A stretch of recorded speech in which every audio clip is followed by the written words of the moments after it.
চট্টগ্রামে কালুরঘাট সেতুতে ধাক্কা দিয়ে আটকে গেছে লাইটারেজ জাহাজ। এতে সেতুর রেলিংয়ের কিছু অংশ ক্ষতিগ্রস্তের পাশাপাশি জাহাজেরও কিছু অংশ ভেঙে গেছে। দুপুর ১টার দিকে এমভি সমুদা ১ নামের জাহাজটি কালুরঘাট সেতুর মাঝ বরাবর ধাক্কা দেয়।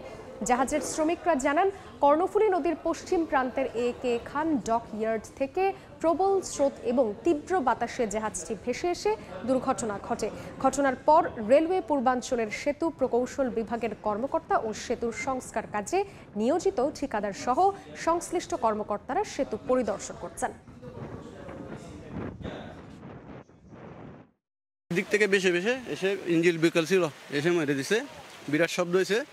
আবার ব্রিজের আটকানো ছিল, পরে অনেকক্ষণ পর প্রায় 1 ঘন্টা পরে ইঞ্জিন সচল করে সোজা করছে। মিশিং চালাইছে, মিশিং চালাই এর কভার করতে পারে না বাতাসের লেগে। একটা জাহাজ এদিকে হঠাৎ করে আস্তে আস্তে ভেসে ব্রিজের সাথে ধাক্কা খাইছে। বাতাসে ঠেলে নিয়ে আসতেছে, তখন ইঞ্জিনটা ফুল চালাইছে, ফুল স্পিড ইঞ্জিন চলতেছে, চালানোর পরেও কন্ট্রোল করে রাখতে পারি না।